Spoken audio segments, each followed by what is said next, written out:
Good day, everyone. This is Mark Vella, and you're listening to Headline News.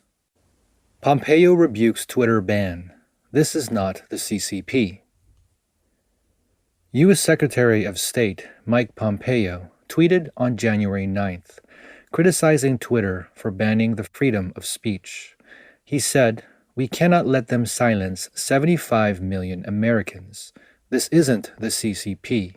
Pompeo made the statement after Twitter announced on Friday, January 8th, that it was canceling Trump's personal account forever, citing his violation of its anti-violence policy.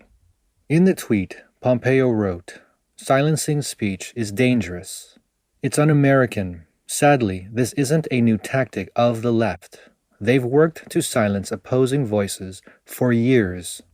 Shortly afterwards, Pompeo sent a picture tweet in which he compared the number of Twitter followers between the Democratic leaders, President-elect Biden and Vice President-elect Kamala Harris, with the Republican leaders and officials in the same time frame. Democratic Senate Leader Schumer gained 10,000 more followers. House Leader Pelosi gained nearly 30,000 followers. Vice President-elect Harris gained 96,000 followers, and President-elect Biden gained 60,000 followers. By contrast, Secretary of State Pompeo's official account lost 36,000 followers. Republican House Leader McKenzie lost 40,000 followers. Senator Cotton lost 16,000 followers. And Pompeo's personal account lost 20,000 followers. Pompeo sarcastically remarked, "This is how you create an echo chamber." Twitter's announcement to permanently cancel Trump's personal account has caused a public backlash. Congressman Rondon Madison Cawthorn told Fox and Friends that it was time to fight against the censorship of big tech companies after Twitter and other social media platforms permanently banned President Trump's personal account.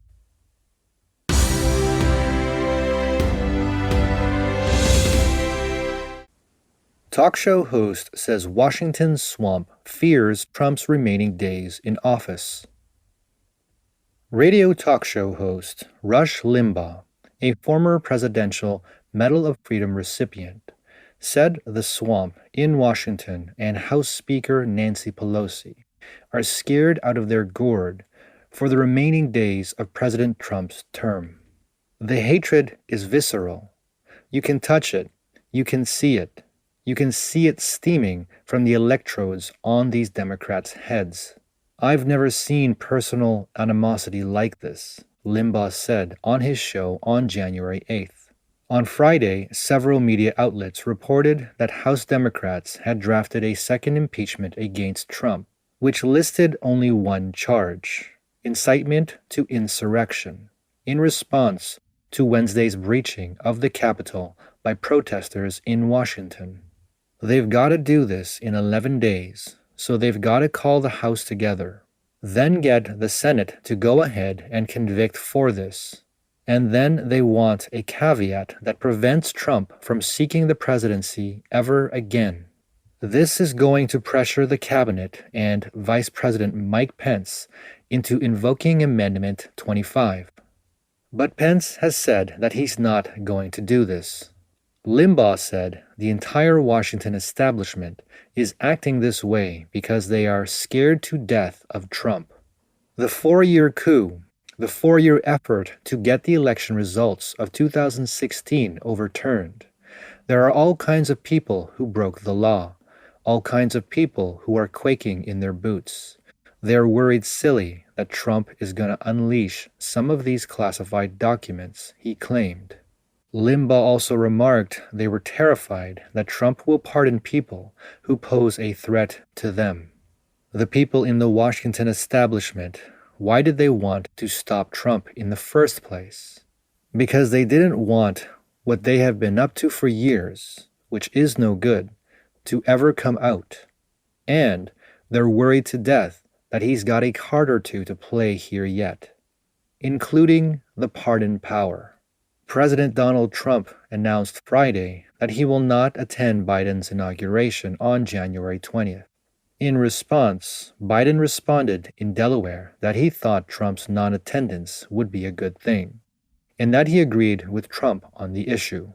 According to Limbaugh, they all probably breathed a big sigh of relief when Trump brought up his intention to be absent.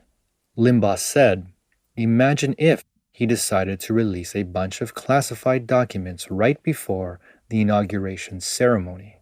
He noted that in the usual case, the Senate would hold hearings on Biden's cabinet choices in the next few weeks.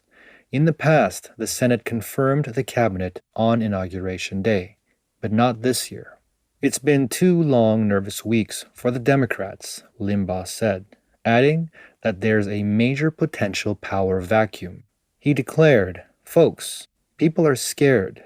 Don't doubt what I'm saying about that."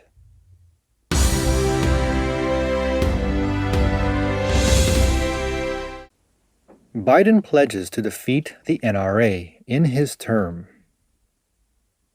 President-elect Joe Biden pledges to defeat the NRA, which is the largest group of gun owners and gun rights advocates in the United States. In a tweet on January 8th, Biden praised the former Congressman, Gabby Gifford, who is also a gun victim. "Your perseverance and immeasurable courage continue to inspire me and millions of others." He wrote, "I pledge to continue to work with you and with survivors' families and advocates across the country to defeat the NRA and end our epidemic of gun violence." The NRA is a group of gun owners with over 5 million members across the United States. They support the Second Amendment of the U.S. Constitution, considering that self-defense is the civil right of each American citizen. The NRA is the main opponent of gun control, and it is also one of the most influential political lobbying groups in Washington, D.C. In a news report published at the end of last year, the NRA announced that the fight for protecting the Second Amendment will start again. The group claims that people must be prepared because the Biden administration will conduct targeted attacks on the rights of American gun owners, and we must prepare for such an attack. The report said that the Biden and Harris campaign didn't talk about gun control during the course of the election to avoid the decrease of their approval rating. However, it is clear from the record that both take strong positions on gun control.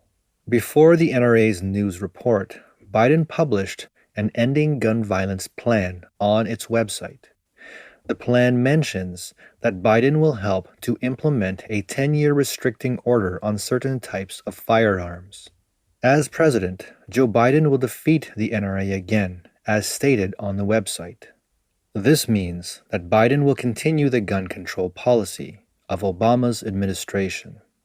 This concludes today's broadcast. Thank you for your time, and stay tuned for the next headline news.